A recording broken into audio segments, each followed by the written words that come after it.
नमस्कार, उजाले की ओर कार्यक्रम में आप सभी दर्शकों का स्वागत है।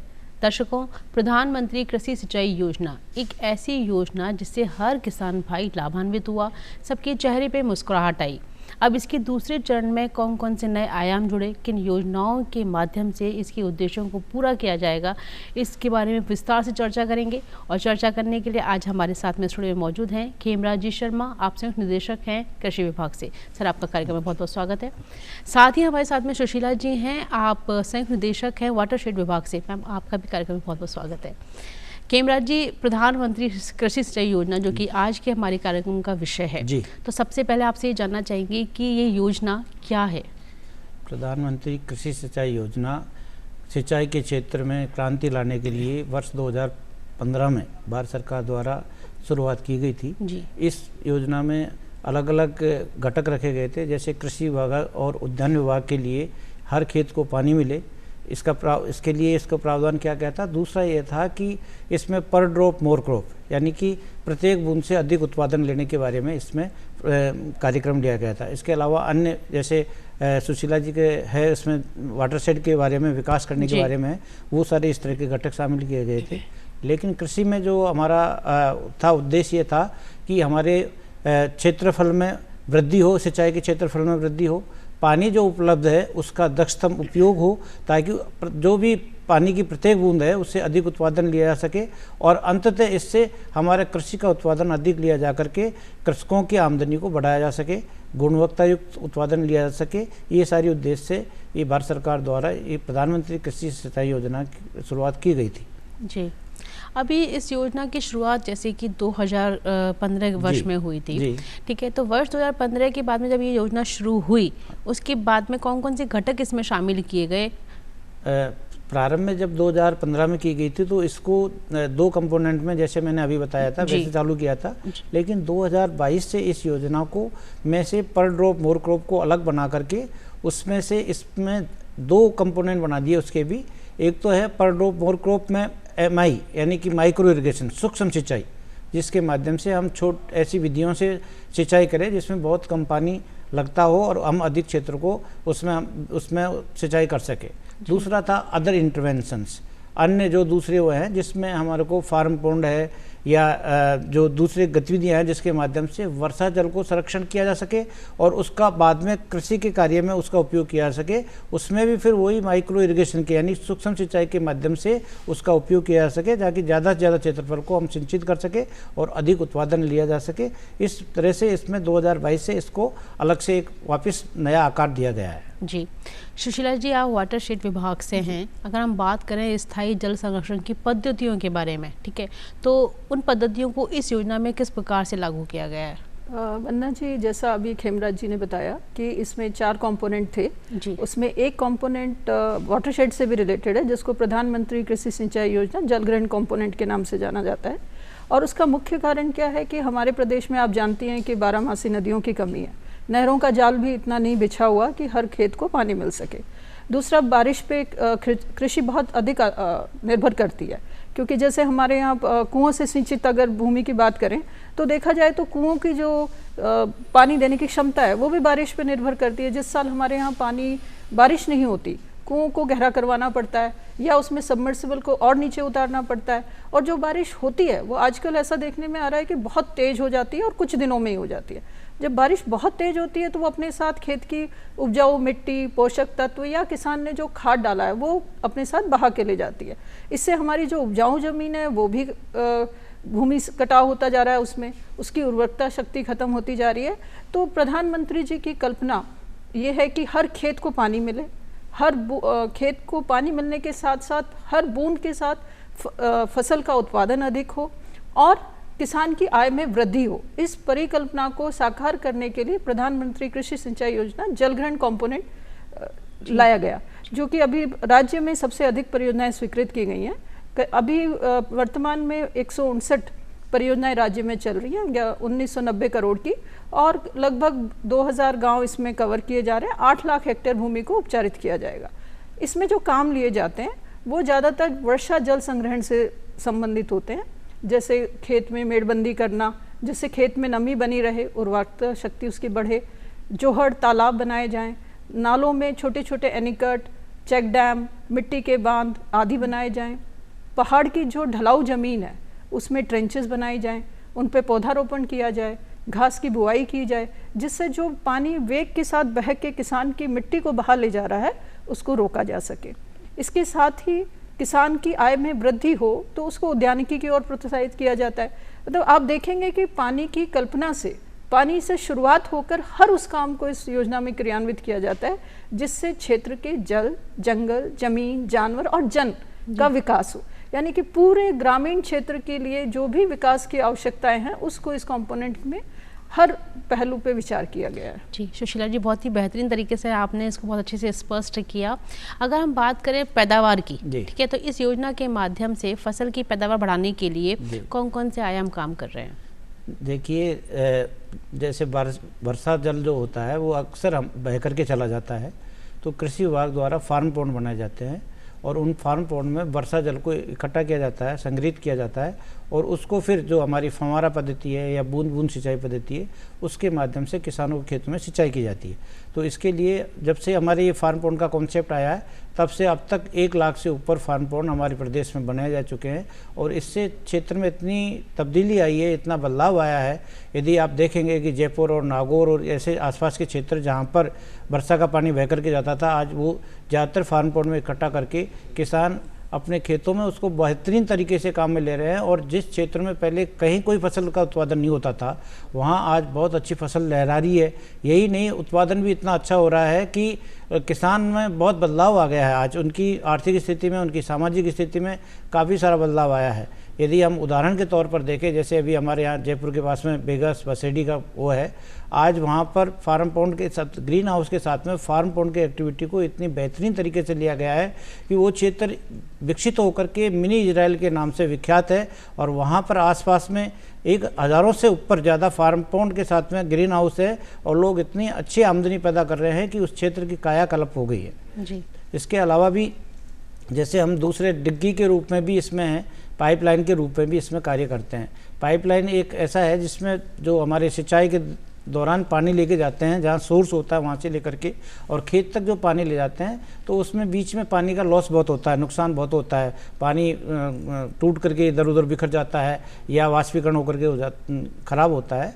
तो उसको, उसके बचाव को करने के लिए, संरक्षण के लिए सिंचाई पाइपलाइन पर कृषि विभाग द्वारा किसानों को अनुदान दिया जा रहा है ताकि किसान भाई अपने पानी को, जहाँ चाहे वो कुआं है, चाहे वो ट्यूबवेल है, चाहे और कोई सोर्स है पानी का, वहाँ से सिंचाई पानी को अपने खेत तक ले जाए बिना किसी तरह के नुकसान के और उससे वो अच्छी तरह से उसका उपयोग करें ताकि हम ज़्यादा से ज़्यादा क्षेत्र को सिंचित कर सके, ज़्यादा उत्पादन ले सके और किसानों को आर्थिक रूप से उपज के रूप में उनको अच्छी पैदावार मिल सके। इस तरह का कार्यक्रम किया जा रहा है। कुछ जगह जहाँ पर नहरी क्षेत्र है वहाँ डिग्गियों का निर्माण किया जा रहा है, तो वहाँ पर भी वर्षा जल को इकट्ठा, नहरी जल को इकट्ठा करके उसमें भी बूंद बूंद सिंचाई के माध्यम से या जो स्प्रिंकलर है अपना फव्वारा पद्धति है उसके माध्यम से किसानों द्वारा सिंचाई करके अपने उत्पादन को बढ़ाया जा रहा है। और जो क्षेत्र में पहले बिल्कुल भी नहीं होता था या उबड़ खाबड़ होते थे, उस क्षेत्र में तो फव्वारा पद्धति के माध्यम से काफ़ी बदलाव आया है। आज यदि आप देखेंगे जो जयपुर के आसपास के क्षेत्र जहाँ जोमनेर की तरफ जाते हैं वहाँ पर पहले कोई फसल नहीं हुआ करती थी बहुत पहले, लेकिन फव्वारा आने के बाद से उस क्षेत्र में इतनी अच्छी मटर और ये होती है कि आज वो गुजरात तक उसकी पैदावार जाती है और वहाँ तक किसानों को इसका इतना अच्छा फ़ायदा मिल रहा है कि आज किसान आगे बढ़ कर के फव्वारा को अपना रहा है। चूरू और झुंझुनू, सीकर जिलों में तो ये है कि जैसे ट्यूबवेल या कोई भी कुआं तैयार करता है तो सबसे पहले फव्वारा खुद अपने स्तर से खरीदता है ताकि उसका उपयोग सही तरीके से करके वो अपना उत्पादन बढ़ाए, अपने जो सिंचित क्षेत्र के रकबे को बढ़ाए और इससे वो अधिक उत्पादन लेकर के अपने परिवार को समृद्ध बनाए। जी, मतलब अच्छी पद्धति से अच्छी पैदावार हो रही है और अच्छी पैदावार से किसान लाभान्वित हो रहे हैं, अच्छा इनकम सोर्स हो रहा है। अगर बात करें कि सब्सिडी के बारे में, है ना, आपने बताया फार्म पॉन्ड के लिए, तो इनके लिए सब्सिडी की क्या व्यवस्था है? देखिए, जैसे अपन ने अभी बात की थी, हमारे यहाँ पर एक अब जो वर्तमान में जो अपने हैं वो है पर ड्रॉप मोर ग्रो, PDMC के नाम से स्कीम है। इसके 2 घटक है। एक घटक तो है MI जिसमें माइक्रो इरिगेशन यानी कि सूक्ष्म सिंचाई। सूक्ष्म सिंचाई में आते हैं एक तो फव्वारा, मिनी स्प्रिंकलर ये आते हैं। दूसरा आता है एक ड्रिप, बूंद बूंद सिंचाई जो कि बहुत ही कम मात्रा में पानी लगता है, वो है। दूसरा है इसका घटक है वो है अदर इंटरवेंशन, यानी कि अन्य जो विधियां हैं उसके, उसमें हमारे फार्म पॉन्ड है, सिंचाई पाइपलाइन है, इस तरह की गतिविधियां हैं। यदि अपन फार्म पॉन्ड की बात करें तो कोई भी किसान भाई यदि जो विभाग द्वारा निर्धारित साइज है 20 मीटर लंबा, 20 मीटर चौड़ा, 3 मीटर गहरा फार्म पॉन्ड का निर्माण करता है तो उसमें उसको 1200 घन मीटर ये होता है, इसमें करीबन आप देखें 12 लाख लीटर तक पानी आ सकता है और जो काफ़ी 2 हेक्टेयर तक सिंचित पानी की सिंचाई कर सकता है। तो इसके लिए भी 2 प्रकार के फार्म पॉन्ड होते हैं। एक तो कच्चे फार्म पॉन्ड होते हैं जहाँ पर मिट्टी हार्ड होती है, कठोर होती है, सख्त होती है, पानी रिसता नहीं है, वहाँ पर कच्चे फार्म पॉन्ड बनाए जाते हैं। और जहाँ पर मिट्टी रेतीली होती है या पानी ज़मीन में चला जाता है रस करके, वहाँ पर प्लास्टिक लाइनिंग की सीट बिछाई जाती है, 500 माइक्रोन की आती है। यदि वो सीट को करते हैं तो वो प्लास्टिक लाइनिंग फार्म पॉन्ड कहलाते हैं। तो इन दोनों पर अलग अलग अनुदान है। जैसे कच्चा फार्म पॉन्ड बनाता है और कृषक लघु सीमांत है या SC ST का, अनुसूचित जाति अनुसूचित जनजाति की श्रेणी का है, तो वो 1200 घन मीटर के फार्म पॉन्ड पर उसको 70% तक जो इकाई लागत है हमारी कच्चे फार्म पॉन्ड की वो 1,05,000 रुपये है, उस पर 70% तक यानी कि 73,500 रुपये का अनुदान दिया जाता है। और यदि कृषक बड़ा है, सामान्य कृषक है, 2 हेक्टेयर से ज़्यादा ज़मीन वाला धारक है, तो उसको 60% देते हैं यानी कि 63,000 रुपये। इसी तरह से जो प्लास्टिक लाइनिंग का फार्म पॉन्ड है जिसमें वो प्लास्टिक सीट बिछाता है ताकि पानी का रिसाव नहीं हो, तो उसमें जो लघु सीमांत या अनुसूचित जाति अनुसूचित जनजाति कृषक है उसको इकाई लागत उसकी ज़्यादा, क्योंकि खर्चा ज़्यादा होता है तो 1.5 लाख इकाई लागत है, उस पर उसको 90% तक अनुदान देते हैं जो कि 1,35,000 रुपये होता है। और यदि सामान्य श्रेणी का बड़ा काश्तकार है तो उसको 80% तक अनुदान यानी कि 1,20,000 रुपये तक का अनुदान कृषकों को दिया जाता है। और वर्तमान में जो कृषि विभाग है उसकी जो व्यवस्था है अनुदान की वो इतनी ट्रांसपेरेंट है कि कृषक को सारे कार्य ऑनलाइन करने होते हैं, आवेदन ऑनलाइन करना होता है, डॉक्यूमेंट की जो हमारी स्क्रूटनी होती है कि भाई वो पात्रता रखता है या नहीं रखता है, उसकी ऑनलाइन स्क्रूटनी की जाती है। उसके बाद में उसके खेत पे जाकर के प्री वेरिफिकेशन हमारे कृषि विशेषज्ञ द्वारा ऑनलाइन किया जाता है। उसके बाद में उसकी प्रशासनिक स्वीकृति जारी करके उसको सूचित किया जाता है। फिर उसको टाइम दिया जाता है कि आप 60 दिन में अपने फार्म पॉन्ड का निर्माण कर लीजिए और उसको आप या तो आप खुद ही अपने हमारे जो राज किसान पोर्टल है उस पर अपलोड कर दीजिए कार्य पूर्ण हो गया है, या फिर आप हमारे कृषि पर्यवेक्षक जो आपके क्षेत्र का है उसको बता दीजिए कि ये कार्य पूर्ण हो गया है और ये मेरे खर्चे के बिल वाउचर्स हैं। उसके बाद में वो कृषि पर्यवेक्षक या सहायक कृषि अधिकारी द्वारा उसका पोस्ट वेरिफिकेशन किया जाता है ऑनलाइन, उसके लैटिट्यूड लिए जाते हैं, लॉन्गिट्यूड लिए जाते हैं कि कौन सी स्थिति में वो है, और उसके बाद में उसको ऑनलाइन वित्तीय स्वीकृति जारी करके उसके खाते में जो जन आधार से जुड़ा हुआ है उस खाते में ऑनलाइन ही भुगतान किया जाता है। जी तो बिल्कुल, मतलब बहुत सरल तरीका है, बहुत आसान सी विधि है और आप आसानी से अनुदान ले सकते हैं। बिल्कुल बिल्कुल भी दिक्कत नहीं है। जी सुशीला जी, अगर बात करें वाटरशेड विभाग से, जैसे कि आप हैं, अगर हम बताते हैं कि राजस्थान प्रदेश जो है वो वर्षा पर आधारित प्रदेश है, ठीक है। अब ऐसे में वर्षा कहीं कहीं और कभी कभी होती है, अब ऐसे में वर्षा जल को किस तरह से संरक्षित किया जाए ये आप जरा बताएं। जी देखिए, इसमें पूरा आप पहले हमें ये समझना है कि जल ग्रहण क्या है, वाटरशेड क्या है। तो जैसे आम आदमी के भाषा में बात करें तो जैसे आप जिस बिंदु पर खड़े हैं, जहाँ खड़े हैं नाले में, वहाँ अगर बारिश उसी टाइम शुरू हो जाए तो जिस क्षेत्र का पूरा पानी बह के उस बिंदु पे एकत्रित हो रहा है तो वो उसका जल ग्रहण है। अब जल ग्रहण में ऊपर जो सबसे ऊंचा पॉइंट होता है जैसे पहाड़, तो काम वहीं से शुरू होता है। कहाँ पहाड़ से लेके पूरे नदी तक काम करना है, उसमें चाहे पहाड़ आए, नदी आए, खेत आए, बंजर जमीन आए, उस पूरी भूमि को हमें उपचारित करना है। जैसे सबसे ऊंचाई पे पहाड़ में जो ढालू जमीन है उसमें हम ट्रेंचेस बनाएं, पौधारोपण करें, घास की बुवाई करें। उससे 2 फायदे होंगे, एक तो वो ट्रेंच में पानी रुकेगा, भूमि में समाहित होगा, नीचे जाके कुओं को रिचार्ज करेगा। दूसरा, वो जो इतनी तेज पानी बह के आ रहा है पहाड़ की ढलाऊ भूमि से, वो नीचे आके ज़मीन को काटता, तो किसान की ज़मीन खराब होती, वो रुक जाएगी। इसी प्रकार पहाड़ से ज़्यादातर हमारे गांव में जो लगती हुई ज़मीन होती है वो बंजर ज़मीन होती है, चारागाह की भूमि होती है या अकृषि योग्य भूमि होती है जहाँ खेती नहीं की जा सकती। ऐसी भूमि पर आप घास की बुवाई कर सकते हैं। वहाँ पे तलाई, तालाब, जोहड़ बनाने का बहुत अच्छा स्कोप होता है, उसमें वो बनाए जा सकते हैं।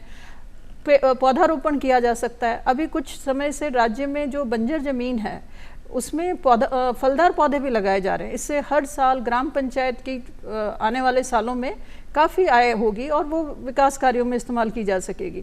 अगर हम खेतों की बात करें कि खेतों में किस तरह के काम किए जाते हैं, तो देखिए एक तो फार्म पॉन्ड का काम किया जाता है दूसरा मेड़बंदी का काम किया जाता है। अब ये मेड़बंदी जैसे हम ज़्यादातर नरेगा के माध्यम से आजकल करवाने लगे हैं, उसके दो फायदे हैं। एक तो जो खेत की ज़मीन जो खराब हो रही थी, कट रही थी, खाद आपका बह के जा रहा था वर्षा के पानी से, वो रुक रहा है। दूसरा क्या है कि जैसे आजकल आप देखते हैं कि एक ही बरसात जो होती है एक ही दिन में बहुत ज़्यादा हो जाती है, फिर एक सूखा पीरियड आता है 10-15 दिन के लिए, और फिर बारिश होती है।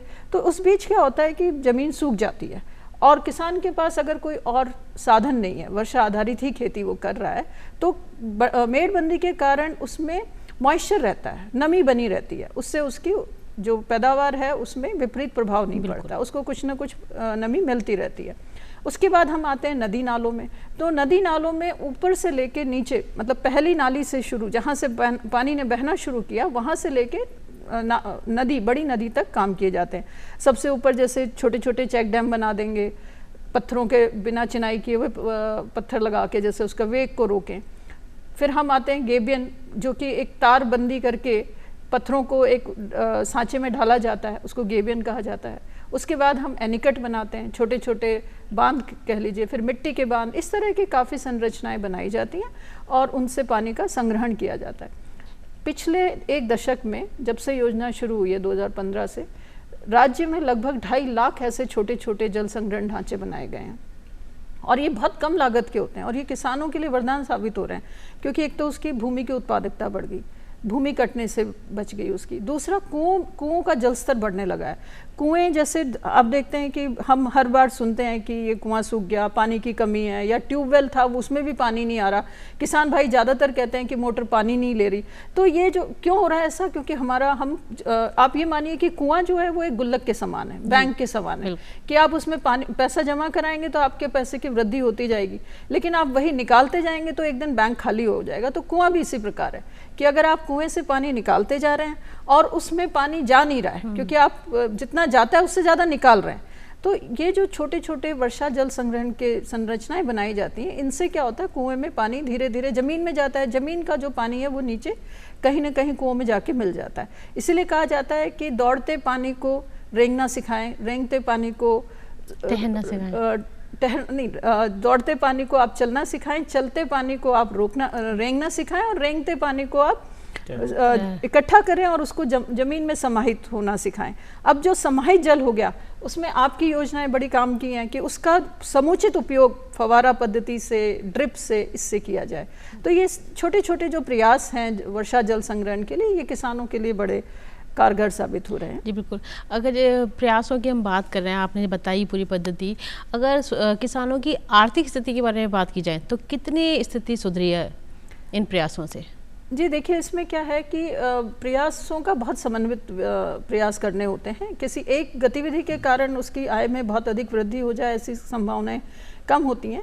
लेकिन जैसे आपने उसके फार्म पॉन्ड बनाया, आपने उसकी मेड़बंदी भी कर दी, उससे उसकी कुछ उत्पादन में वृद्धि होगी, फार्म पॉन्ड से उसको कुछ सिंचाई की सुविधा उपलब्ध हुई, आपने उसको उन्नत किस्म के बीज उपलब्ध कराए, फिर आपने जो ड्रिप स्प्रिंकलर है उस पद्धति से उसको सिंचाई करना सिखाया, फिर आपने जो मेड़ बनाई थी उसके चारों, उस मेड़ पे आपने पेड़ लगा दिए। कहते भी हैं मेड़ पे पेड़, तो बुंदेलखंड में उसी तरह से एक क्रांति आई है। वैसे ही हम लोग भी कृषि वानिकी की तरफ किसान को प्रोत्साहित करते हैं कि मेड़ पे पेड़ लगाइए, आप फलदार पौधे लगाइए, उनको उन्नत किस्म की सब्जियों के किट प्रदान किए जाते हैं उनसे। तो बहुत सारे समन्वित विकास, फिर उसके पशुधन पे ध्यान दिया जाता है कि उसको उन्नत तकनीक उसको बताई जाए।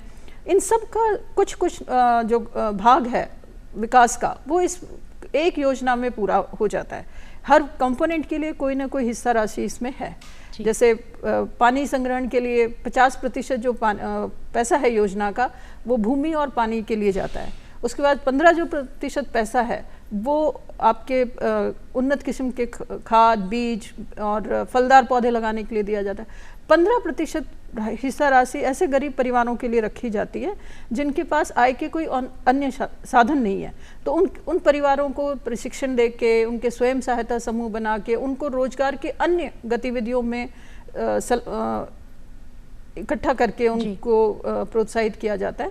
इसी प्रकार से फिर किसानों को प्रशिक्षण कार्यक्रम बहुत आयोजित किए जाते हैं कि अगर उनको कोई उन्नत किस्म के बारे में जानकारी लेनी है तो जगह जगह उनके प्रशिक्षण कार्यक्रम आयोजित किए जाते हैं। तो ये एक समन्वित प्रयास है इस योजना में, जिससे उसकी आय में वृद्धि हो सकती है। जैसा कि आपने बताया कि 15% जो है वो प्रशिक्षण के लिए रहता है, ठीक है ना? 3%। बिल्कुल। तो प्रशिक्षण की क्या व्यवस्था रहती है? प्रशिक्षण में देखिए, हमारे यहाँ पर ग्राम स्तर के भी प्रशिक्षण होते हैं, महिलाओं के भी आजकल विशेष प्रशिक्षण होते हैं, ताकि क्योंकि आप देख रहे होंगे कि खेती का अधिकांश काम महिलाएं करती है हमारे यहाँ प्रदेश में, तो महिलाओं के प्रशिक्षण उनके स्थानीय स्तर पर होते हैं।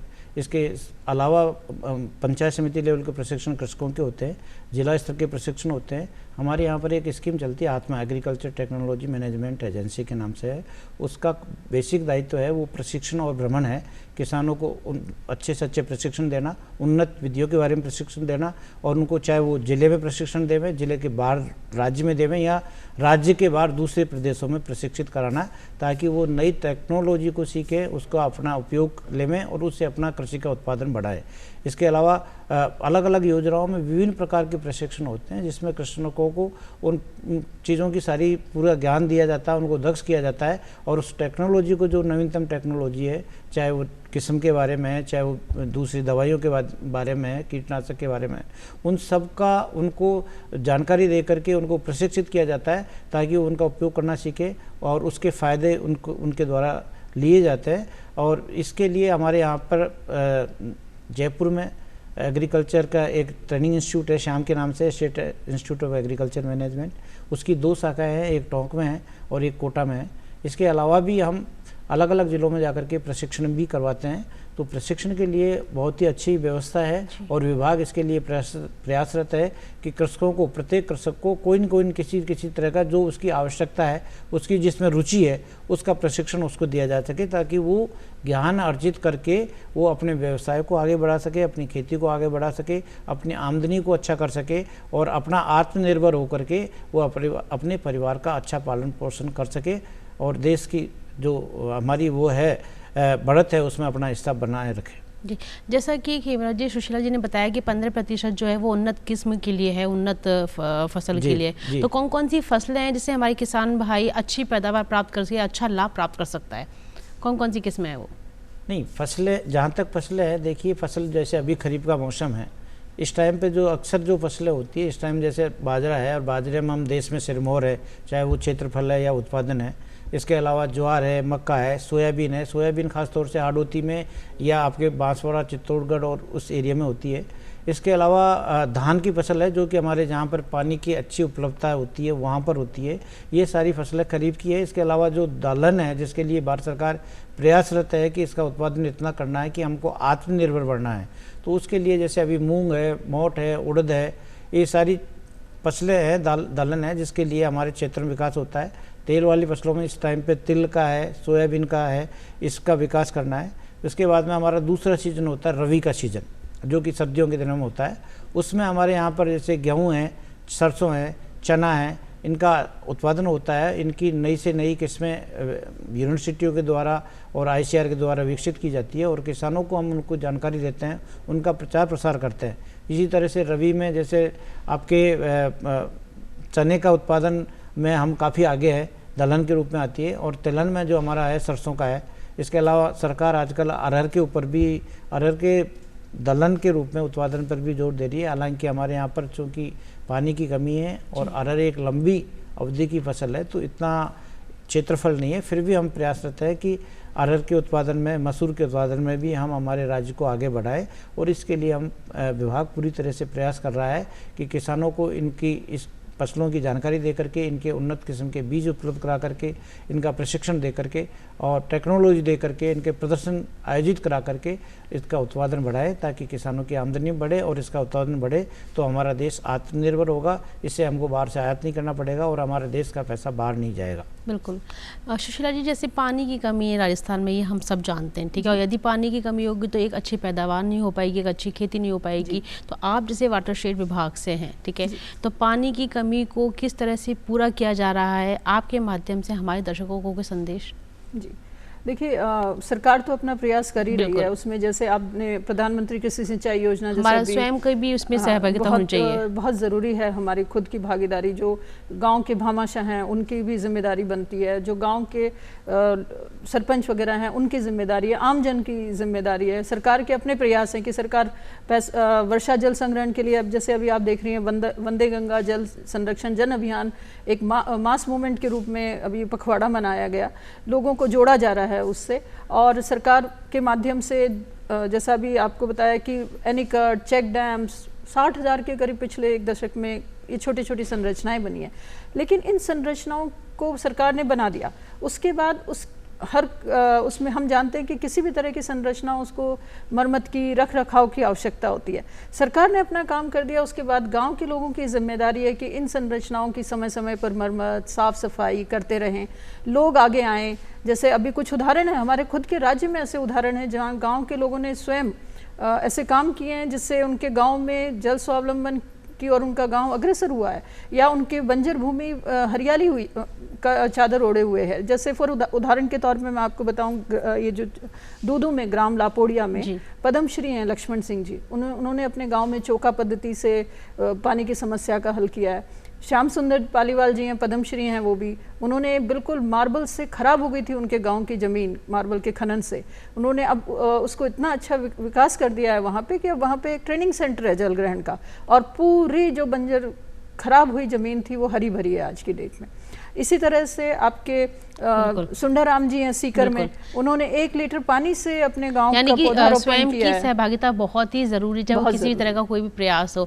सुशीला जी, आप और खेमराज जी, आप हमारे कार्यक्रम में आए, आपने हमारे दर्शकों को इतनी अच्छी जानकारी से अवगत कराया, आप दोनों का बहुत बहुत धन्यवाद। और दर्शकों, हमारा ये प्रयास है कि आप इस योजना का पूरा लाभ उठाएं।